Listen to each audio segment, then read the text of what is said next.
I remember getting way too drunk on a date and having it completely backfire. I was just out of college, 23 years old. I met this girl. Actually, it was a quasi approach. I saw her. What does that mean? Yeah, I know. I saw her in like a Chipotle or something, and it was normal for me to like go up to girls and just like talk In a to them. Chipotle? Yeah. Okay. I had been doing that. I've been working on approaching girls like wherever. So I think my vibe was right because I feel like this would have never worked otherwise. Mm-hmm. But I didn't have time. I had to run back to my office. I was working, a real job at the time before I was a dating coach. So I left my business card on her car. And I wrote on the back of my business card, "Hey, didn't have time to talk to you." Didn't want to embarrass myself inside the Chipotle. Did she know who you were? No idea. Okay. But I was working at a private equity firm, and the business card was pretty snazzy. I had the I see. right. So, okay. So my email was on there. She responded to the email. She's like, "Hey," she had no idea what it looked like. So it was a blind date for her. We ended up going to lunch in that same shopping center. And then the lunch was fine. There was no drinking involved. And she told me during our lunch that she was like in AA. Okay. So I was like, all right, well, let's hang out. So a few days later, I took her on a date and we went to a dive bar. It's called The Dog. Oh no. Did she drink? She drank a little bit. I drank a lot. Oh no. She drank though? Yeah. But she was like, oh, I could drink. It's Was probably she fine. sober? It was kind of like ambiguous. Okay. I wasn't like sure. Maybe it wasn't AA, but she was like, I'm trying to not drink, but if you're going to drink, I'll drink. And Okay. I ended up getting really shit-faced. We go back to my apartment. We go on the roof. We're like, I don't know, making out, hooking up on the roof. Not hooking up, but just making out. And then we go down and like pass out, fall asleep. And then I woke up in the morning, 6 a.m. My alarm's going off because I got to go to work. And I'm like, What'd you do? Did you poo or something? I didn't poo, thank God. But I was like, what? Where is this going? I was like, what is going on? I thought it took me like 5 seconds to realize like what was happening. I was like, there was a girl here. Now she's gone. She Houdini'd. Oh, okay. Right? Oh. I was bracing myself for something absolutely insane to be happening. Well, So you scared her away, basically. yeah, and she would never go out with me again after that.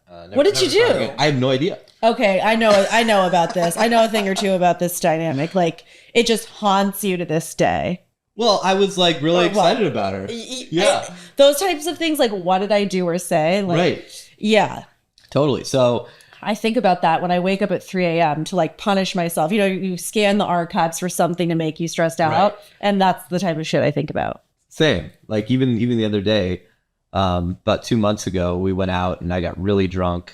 And I woke up in the morning like that feeling of shame and regret, like, oh, I hope I didn't say something absolutely embarrassing. Or Yeah. Oh, the added layer for me was like, I only snore if I'm fucking wasted. yeah, So same actually. yeah, it's like it's a brand new person. You don't know who they are. And then it's just like, you couldn't be grosser. Yeah. So yeah, no, I always would think like, oh God, what did they witness? Yep. And the thing is, I didn't have the confidence for a really long time. I mean, I'm not single anymore, obviously, but like, even if I was, like, to be totally sober in the dating scene, No way. I don't think so. No way. Like, it's just alcohol is such a social lubricant, like both on a date or at a festival, whether it's alcohol or MDMA or, whatever people's party drug of choice is. I don't know, because I have some clients in my community and most of them participate in some sort of substance or the other. The ones who are like totally sober, it's just such a cock block when they're scheduling a date and then the girl's like, yeah, let's go for drinks. He's like, well, actually, I don't drink. And I hate to admit this. I really do. But if somebody back in the day were to say like, oh, I'm sober, I would be not into it. I'd be a little bit like, we're not compatible. that's the thing. It's Now I'm married to somebody who doesn't drink. same. We're both Yeah. married, Oh, not yeah. drinkers. No, but I mean, he'll do everything else. Right. I don't know how compatible, if it was just just raw dogging life. Like, I don't know. Yeah. Like, and when It makes me feel terrible. Why am I the resident expert also on drugs? That's the topic we're choosing for the podcast. It's like, what do you know a little bit about? Some expertise in the subject. Yeah. But I mean, I feel like, and same thing when me and Maria got together, right? Like in the beginning, we dabbled in stuff, and that certainly helped to expedite the connection, right? Because when you can get out of your typical logical left brain thing, or what, that brainwave state, and connect with someone when you're a little drunk or a little high or whatever, like you're really fast tracking the connection most of the time. I noticed a massive shift in my social skills actually when I dabbled in MDMA for the first time. I didn't do anything until I was like 32 years old. I know, that was crazy. Weird, right? And then you just like popped off. Yeah. I remember that. Julie and I were like, should we is this okay? But it was fine. It was totally fine. Yeah. I mean, I'd always drank, and I got to the point where, I was like comfortable enough, or I guess I was experienced enough where I knew how much I could drink in a social situation. Like if I was out, at a nightclub and doing bottle service, like I knew I could probably have 10 to 12 drinks over the night, but waters in between. Pace it out. And I had a large tolerance, so I was fine. And I knew I wouldn't get to the point where I was sloppy or making a fool of myself or making bad moves when it came to like meeting girls or just being normal and cool and like making friends and that sort of thing. But I mean, I had many years of getting too wasted and making mistakes to kind of find to get there. To have that level of expertise. Exactly. Yeah.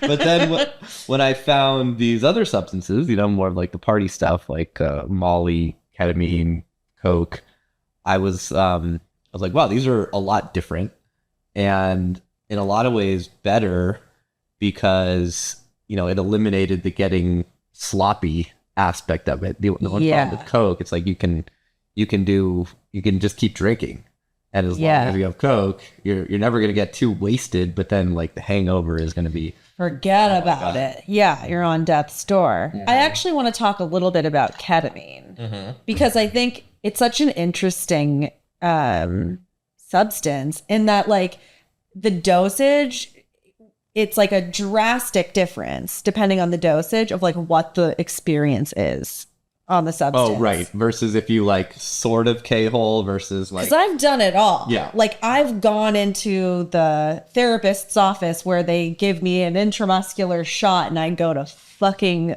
Oh, really? Is that strong when they do it there? I have never been more fucked up in my life than those sessions. Really? Oh, I mean, more than ayahuasca. Like complete dissociation, just... Like you can't feel your body? Oh, you don't even remember you have a body. Right. It's like your consciousness is like, I don't even know, like floating through the cosmos. I've gotten pretty close to there a few times. One time at Burning Man, another time in Ukraine, where, I thought I was basically dead at one point, but it was like a peaceful... But it's like nice. Yeah. It's like kind of good to be dead. Yeah. It's like, it's a little bit good. Exactly. But the reason I'm bringing this up is because obviously, like, therapeutically, you can take a certain dosage where you dissociate completely. But then I think that ketamine is such like a nice alternative to alcohol. Mm-hmm. So like we have a little spritzer. It's like a nasal spray, and it's like a solution of like, I don't know, saline or water and ketamine. And it's like a micro dose, and you could just do like one little like, and it feels like having a cocktail. Yeah. And it's great because just one cocktail. Yeah. Okay. Yeah. Obviously, it's not the same like alcohol where you can keep going. Right. At some point, you're going to forget you have a body. So you got to be a little... But for people who like... Because I was like struggling when I was dating, and I didn't want to be sober for any of it. So it was like... And I had a job. I couldn't have been less healthy. I was so hungover all the time. Same. And then it was feeding into the anxiety, and then the need, which created the need for more alcohol at the next date. Right. I mean... it sucks. So I think the hack is the ketamine nasal spray. It's if anyone's having that issue. So my thing, I am in total agreement. The only thing that I found difficult was when it was just ketamine, right? Mm-hmm. I preferred Calvin Klein, which is coke and ketamine, because I've never heard of that before. Calvin Klein is he's a good guy. Yeah, he's a great guy. Okay, he's a lot of fun. And I was like, the first time I did Molly, I remember the feeling was just like, oh my God, this is the greatest thing that's ever happened. Yeah. And some people have a great time on Molly. Some people get way too emotional. Some people have a terrible time on Molly. Like I think everyone's body chemistry is way different. Mm-hmm. But for some reason, Molly loves me. I love Molly. And I'm a big ecstasy fan. Actually, there's a distinction. You know what? There's a difference there. The first time I tried it was actually a Tesla pill. See, that's what I'm saying. That's okay. Yeah. So MDMA can be a little sleepy for me. I need a little something to amp it up. I agree. I'm glad you brought that up. Because what I was actually talking about was ecstasy. Yeah, so, I kind of know. Yeah, you know. So you know me better. Correction. Right. Yeah. So, I mean, that's the shit I tried. And it's the best thing in the universe. Yeah. I don't think I've ever been happier. Yeah, exactly. It was just kind of sad. Not only was I... right, are we okay? I mean, it's, I think I'm no scientist or doctor by any standards, but basically from my understanding is what's happening is it's just like you take the pill and it just dumps serotonin into your system and you're just on cloud nine. I don't have a crumb left. Do you know if I take it now, same, I'm instant feel bad. No, and then it couldn't be more depressed in the aftermath. Exactly. It just isn't worth it anymore. I feel like there's, I don't know what you want to call it, like an ecstasy or Molly, half-life. Each time you take it, the high gets slightly lower and the hangover gets slightly longer and more depressive, right? I gotta say, but those years, for me, it was 18 to 25. Mm-hmm. Those years, couldn't have been more fun. Well, I mean, because you're, 7 years younger than me? So, same as Julie. Yeah. So... For me, it was 32, so it was on the end of your kind of That's when you were discovering it. Right. I was like, how did you go that long? I was always kind of in the camp. Introduced it to you. I think it was that makes sense. Yeah. Okay.